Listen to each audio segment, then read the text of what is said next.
let's talk some shit about some vegans, shall we? Isaac Butterfield made a video called The Worst Vegans of TikTok, and in this video here, I'm going to look at the logic that he used in that video. I'm not interested in any kind of ad hominem attacks, I just want to get straight to the logic, so I'm going to let Isaac blow off some steam first. Oh my god, who is this turd? You idiot, you f***ing simpleton f***head. I cannot comprehend how your mind comes to these conclusions, you turds. Headbutt a gyprock wall, right, do that, and then consider deleting all your social media accounts because you're a f***ing idiot, okay? Okay, now that that's out of the way, let's get to the logic. Let me ask you this, big dog. What do you do if you see a cockroach? Or a spider? What if an ant crawls on your toes? If some type of bug crawls in your mouth in the middle of the night, what do you do, big dog, tough man? Do you kill it, or do you let it live and raise it to be a big fuck-off bug and then grow little bug families and let them crawl inside your fucking mouth? What do you do, dickhead? Yeah, that's what I thought. You kill the bastard, alright? Welcome to the abuser group, you fuckwit. So in essence, what Isaac is saying here is that it's okay for us to bring an animal into existence, take them away from their mother, and then kill and eat them, because sometimes we may have to kill a spider in self-defense. Now, if we extract the logic from this, what we'll see is we're actually saying, because sometimes we will need to defend ourselves and that will require us to be violent, there is no point in trying to limit the amount of violence that we are responsible for. So now let's take the same line of logic and reasoning and apply it to another scenario in order to see if it still holds up. If someone is trying to bring harm to you, you will need to defend yourself and you will need to use violence in order to do that. Therefore, it's now morally acceptable for you to use violence on people who aren't trying to harm you, and in cases where it isn't even necessary. Now, I hope that most people would absolutely disagree with that line of reasoning, and it's important to note here that I'm not comparing harming an animal to harming a human, because I know that Isaac doesn't like that. What I'm doing is comparing the line of logic or reasoning. Just because some violence is unavoidable doesn't mean that unnecessary violence is morally justified. This guy is Hudson Theurl, animal defender, watch Dominion. Now, if you don't know what that is, it's a documentary that is made by vegans, funded by vegans, for vegans to convince other people to become vegans. It is the vegan example of religious doctrine. It brings people in, it makes them feel bad, but then gives them an answer. And this is why a lot of people are vegans, because they watch this type of shit. Now, the film itself is garbage, alright? It's just garbage. So, anyone who tells you to watch Dominion, tell them, suck a dick, fuckhead. Alright, so I'm not entirely sure what he means when he says that it's garbage, but I'm assuming that he's alluding to the fact that it's some kind of vegan propaganda that shows the worst footage that people could ever find from any farm or slaughterhouse and convinces people that that is standard industry practice in an attempt to trick them into going vegan. So the film Dominion focuses on standard industry practice, and two examples of that are baby chickens being thrown into essentially a big blender and baby cows being taken away from their mothers in the dairy industry and killed. Now, the industry actually admits to doing both of these things. The Australian Poultry Model Code states that surplus hatchlings should be macerated or gassed to death, while the dairy industry website states calves are taken from their mothers and killed. The industries openly admit these things. Vegans don't have to make them up. I'm just assuming that's what you were getting to when you said garbage. Other than that, you can only be referring to production quality, in which case, you know, okay.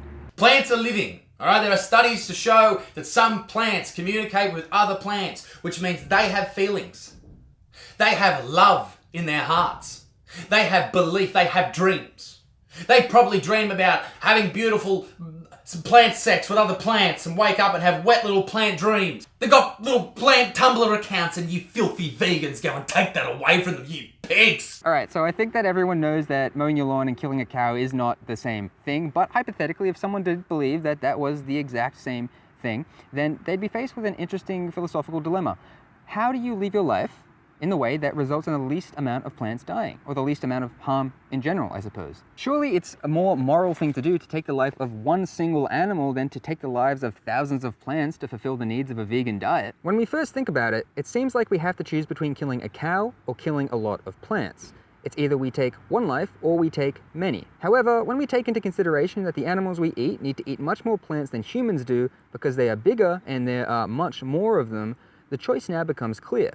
It's a choice between eating this many plants for human consumption or feeding this many plants to animals and then killing and eating that animal. Now, one way around this is to purchase grass-fed beef. That is, until you consider that the biggest cause of deforestation is making room for animal farming. This is the case worldwide. This report found that the most effective way to feed everyone on the planet with the least amount of deforestation is with a vegan diet. So now, the question is, do we kill this many plants for human consumption, or do we clear all of these trees, which happen to be the habitat of native species, in order to make room for these cows to eat grass, and then kill the cow? Ironically, if you want to save the plants, you should be eating them. Killing a cow is not killing a human.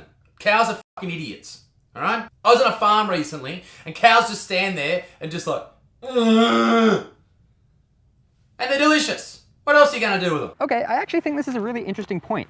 Animals' behavior is often a result of the way that they have been treated. This is footage of a dog who has been raised in confinement and has never been pet in their life. They don't like human contact and aren't friendly at all. Now, imagine for a second that we treated every single dog like this. That would mean that everyone's perception of a dog would essentially be that they don't like human contact, they aren't playful or friendly, and really should be avoided at all costs. Conversely, these are cows who have been treated with love and care. Now, if we treated every cow like this, we would likely, on a worldwide scale, see them as great and amazing companion animals capable of love and emotions. But instead, we stick them in a paddock, give them minimal levels of affection, and then attribute their behavior to their intrinsic state of being, as opposed to realizing that an animal's behavior is largely formed by the environment that they are presented with.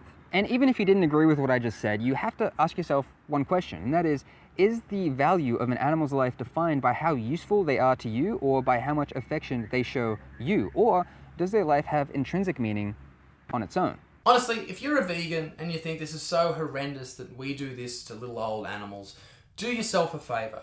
Go on Instagram right now. Go to an Instagram page called Nature is Metal.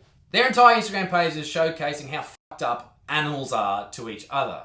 I don't know if you knew this, but it's a pretty wild world out there in the animal kingdom. The other day I saw a flamingo, right? I won't show you the photo because it won't be allowed on YouTube, but this is one flamingo.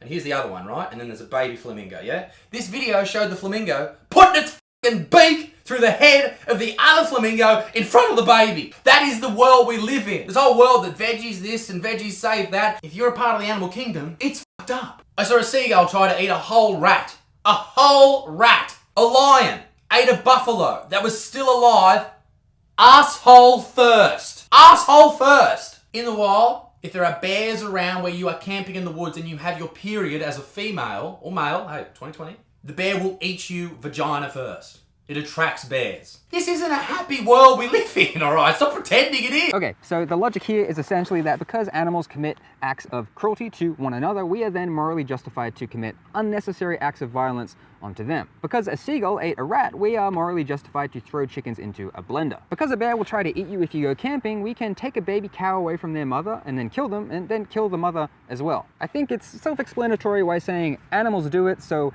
we can too, isn't the best line of reasoning. Now, as for vegans pretending that the world is a happy place full of rainbows, I would say that it's actually the opposite for the most part. Most people purchase free-range eggs because they are under the impression that these animals are treated with high levels of welfare. However, free-range egg facilities purchase their laying chickens from a hatchery, and hatcheries throw baby chickens into a blender. Most people don't know that cows are actually killed for milk. They think that cows will happily give their milk and no harm comes to them throughout the entire process. Vegans are well aware that the world is a place full of darkness and cruelty. I mean, we live in a world where someone will sentence a mother to death for a slice of cheese. Vegans are simply doing our best to minimize the amount of harm that we are responsible for. We're not perfect, we're not pure. We're just doing our best. Now, of course, I understand that Isaac's primary goal here was to be funny and amusing and not to provide genuine philosophical insight, but I hope that I've at least somewhat allowed you to think more critically about what someone says, even if they do have over 1 million subscribers on YouTube. Okay, thank you for watching and have a beautiful day. Now, you know what? I'm gonna do a cool outro with where I do this. All right, see ya.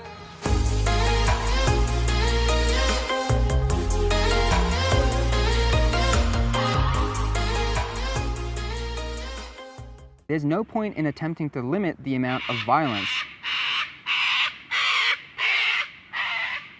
Bruh.